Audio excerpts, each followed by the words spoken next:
E a gente abre o programa de hoje falando da prisão de João de Deus, assunto que vem dominando o noticiário desde a tarde de ontem. Vamos lá, Vini, como é que foi o encontro dele com as autoridades? Descreva pra gente em que circunstâncias ali, em que local, né, na verdade, João de Deus se entregou. Edgar, lembrando que ele já era considerado foragido pela polícia, né, porque ele não se entregou após 24 horas aí do mandado de prisão que foi expedido na última sexta-feira, e os investigadores já estavam procurando o João de Deus lá em Abadiânia. Eles foram em mais de 30 endereços, em 30 locais, tanto em Abadiânia como ali nos arredores, e não achavam João de Deus. E onde estava João de Deus? Onde estava? Estava em um sítio que é de um dos integrantes de uma família que foi atendido pelo João de Deus há 20 anos atrás e que teria sido curado de um câncer pelo João de Deus. Então, como forma até de gratidão, ele cedeu esse sítio aí para que o João de Deus pudesse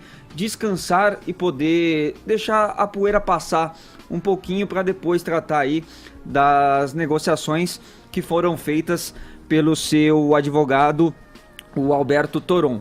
Inclusive, na coluna da Mônica Bergamo na Folha, Edgar, ela relata que na madrugada do sábado o João de Deus não quis nem dormir lá no sítio onde ele estava, porque ele já estava bastante ansioso, bastante nervoso, bastante aflito. Ele foi até para o meio do mato, montou uma barraca e ficou lá dentro dessa barraca refletindo, meditando. E aí sim, na tarde deste domingo, foram feitas aí as negociações para que ele se entregasse à polícia. Isso foi feito em uma estrada de terra, né, onde ele foi primeiro no carro do advogado, até pelas imagens que nós estávamos acompanhando aqui, para quem nos assiste pela internet, né? Tem até uma pessoa... essas imagens? Essa aí já sendo levado, né, Vini, para Goiânia, né? Isso, ali para essa estrada de terra em Abadiânia. E a jornalista também, Mônica Bergamo, Edgar, teve acesso a esses últimos passos do João de Deus antes de ele se entregar,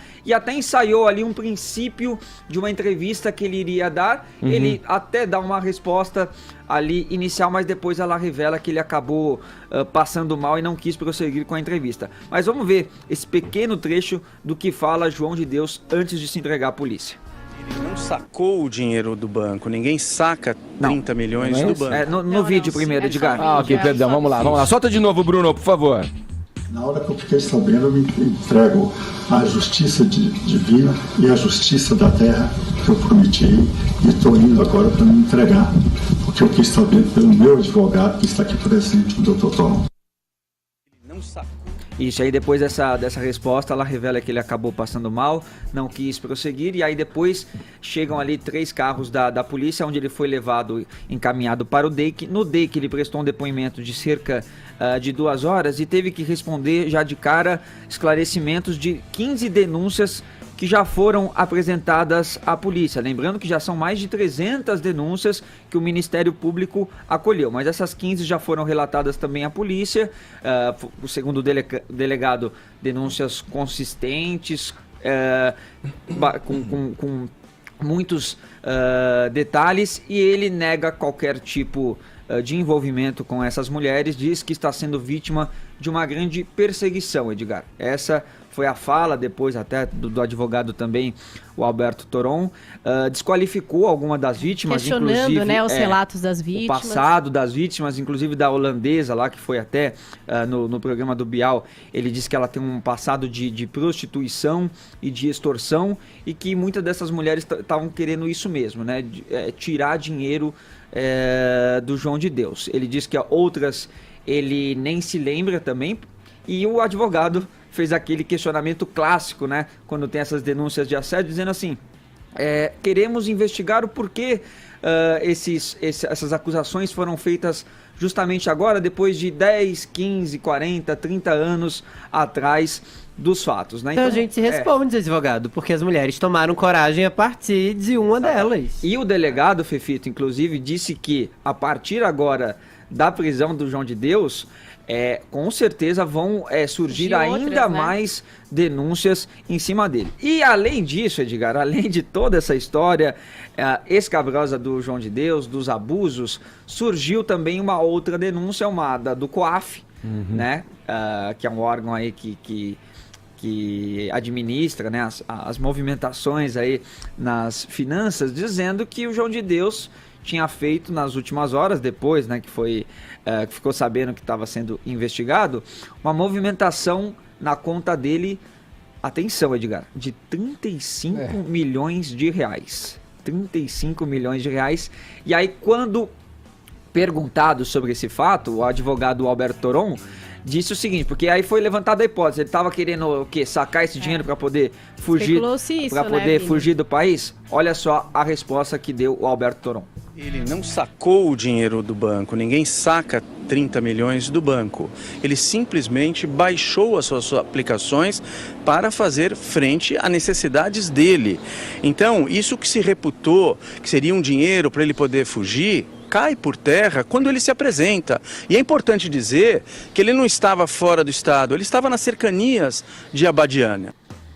Bom, agora isso vai ter que ser investigado também, provavelmente uma quebra de sigilo aí para poder saber com qual finalidade aí ele estava querendo mexer nessa conta aí de 35 milhões. Um troco, né, Vini? 35 milhões. Né? Provavelmente pagar os advogados, né? Já tá prevendo o problema que ele vai ter, mas para além disso...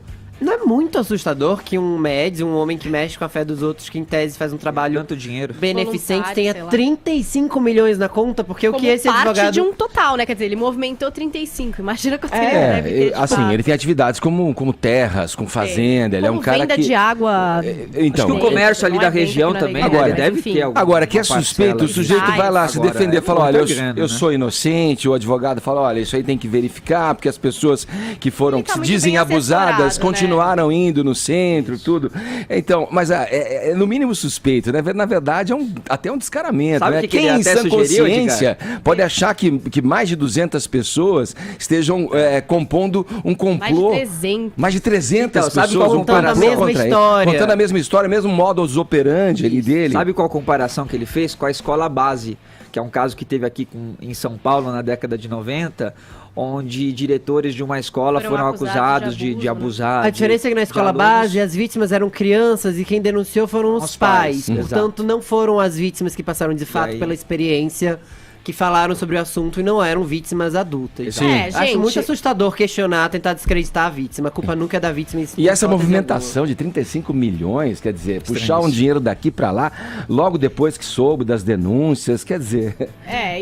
Edgar, o cara é isso, ele tá bem assessorado, o cara até pediu prisão domiciliar já, não é isso? Então, hoje ele vai entrar com um pedido de habeas corpus, caso esse pedido seja negado, ele vai também pedir aí a prisão domiciliar pro João de Deus, que já passou... de saúde, idade, o que é previsível aí, talvez previsto na lei. Sim. Agora, os relatos são impressionantes. O Fantástico retomou alguns outros. Você se lembra que quando a gente já falou a primeira vez, tinha um relato de mais de 10 anos, uma pessoa que realmente foi à justiça. Sim. E acabou ele sendo inocentado por falta de provas. Sim. Não, foi julgado e foi questão de falta de provas. E o Fantástico conversou com a menina, que é a advogada Camila Corrêa Ribeiro. E a história é tão terrível, Edgar, porque o atendimento que ele fez privado dela, o pai dela estava junto. Teve que fechar os olhos, o cara é um abuso da fé, porque fala pro pai, vira de costas, não abre os seus olhos e reza.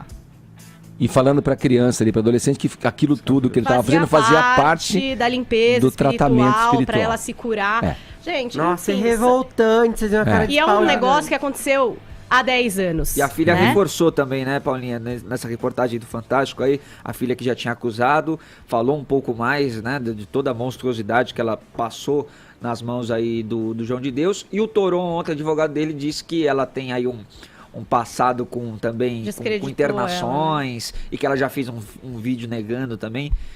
Enfim, o que ela também nunca negou, ela falou que teve vários problemas. Você sabe que essa apresentação do João de Deus à polícia e também essa movimentação financeira atípica, para usar uma expressão que está corrente aí nos últimos tempos, né? Estranha. Na nossa política, inclusive, ela trouxe aí à tona um novo personagem nesse caso, que é o doutor Alberto Zacarias Toron, advogado criminalista do João de Deus, né? A gente já ouviu aí algumas sonoras dele, e ele de fato alegou mesmo, né, Paulinha? Prisão domiciliar seria o mais justo nesse caso, 300, 400 vítimas e o advogado fala em prisão domiciliar. Para o ouvinte que está nos ouvindo no rádio, né, esse vídeo do advogado com o João de Deus mostra ambos de mãos dadas. Então temos aí um advogado raiz, né, realmente aí entrando no personagem de defensor do advogado, mas enfim. E não é o Toron, esse sujeito, né? Esse é o outro, dele, Ronilson. o outro advogado. Mas menos mal, então. Eu pesquisei aqui a lista de clientes do referido advogado, do Toron. Vamos lá. Começando pelo juiz Nicolau dos Santos Neto, né? Você vai lembrar, talvez o público conheça ele como juiz Lalau, responsável aí por capitaneou aí o desvio do fórum, 170 milhões do Fórum Trabalhista aqui de São Paulo. Tem até uma curiosidade, né? O juiz Lalau, ele não é concursado. Ele foi nomeado auditor pelo Getúlio Vargas e depois procurador pelo Jango. A gente sempre um pouco crítico aí à Justiça do Trabalho, só uma curiosidade. Depois ele foi advogado do juiz Rocha Mato. Você lembra desse cara, Edgar? O cara que vendia sentença, tinha um visual bem estiloso, assim, cabelos brancos, ondulados e tal. Operação Anaconda pegou ele. Ele também foi advogado do João Paulo Cunha, ex-presidente da Câmara dos Deputados, aí no primeiro governo Lula, homem de confiança do Lula, deputado mensaleiro do PT, condenado por peculato, corrupção passiva e lavagem de dinheiro. Essa você vai lembrar. Sabe aquela gravação telefônica do Joesley com Aécio, na qual Aécio pede 2 milhões para pagar um advogado? Sim. Uma chance para você para você adivinhar quem seria esse advogado, Edgar? Era o Toron? Era o Toron, Edgar. Pois é. Bom, essas grandes operações, então, Anaconda, Satyagraha, CPI dos Correios, do Mensalão, depois a Lava Jato, o Dr. Toron participou de todas. Claro que jamais defendendo o interesse do erário público, mas sim dos seus clientes milionários. Afinal, ele é advogado. E ele faz militância nesse sentido, né? Não é à toa, ele tem artigos publicados contra os supostos abusos dessas operações. Então, por exemplo, na Folha de São Paulo, ele chamou a Operação Satyagraha de, abre aspas, nefasto processo de violência estatal, né? Na OAB, ele foi o arquiteto daquele voto de repúdio ao uso indiscriminado de algemas pela Polícia Federal. Lembra aquele negócio? Não, agora não é para algemar o cara e tal. Bom, também na OAB, ele defendeu a criação do juiz corregedor da Polícia Federal. Segundo ele, abre aspas para o Toron, a justiça deve criar um órgão que receba as representações e críticas por parte daqueles que se sentirem lesados pela Polícia Federal. Aí fica aí a questão, né? Quem se sente lesado pela Polícia Federal? Eu? Você? O ouvinte da PAN? Com certeza não. Mas enfim, eu até poderia me alongar mais, mas vou parar por aqui, serei comedido, até porque o Dr. Toron processa a imprensa, né? Esse foi o caso com o jornalista Boris Casoy. Ele estava comentando, à época, a dinâmica da justiça, ou melhor, da injustiça brasileira, né? E a impunidade para corruptos milionários, especialmente os políticos. Então aqui, abre aspas, para o que o Boris Casoy falou à época. Como eles têm bons advogados, pagos, aliás, com dinheiro rapinado de todos nós, acabam saindo ilesos. E ele continua. Sem voz, sem grandes advogados, sem o Dr. Toron, os pobres acabam mofando nas masmorras brasileiras, né? O fato é, o Dr. Toron, ele coleciona várias vitórias para os seus clientes milionários, mas nesse caso, ele perdeu para o Boris Casoy. O Ed, rapidinho, o João de Deus já passou a noite numa cela, né? Depois que ele prestou esse depoimento lá no DEIC, ele fez um exame de delito lá no IML, depois foi transferido para um complexo de segurança máxima, que é o de Aparecida, lá em Goiânia. Ficou em uma cela de 16 metros quadrados com mais 3 presidiários. Olha, só para finalizar esse assunto, eu vi um religioso falando esse final de semana em torno do caso João de Deus.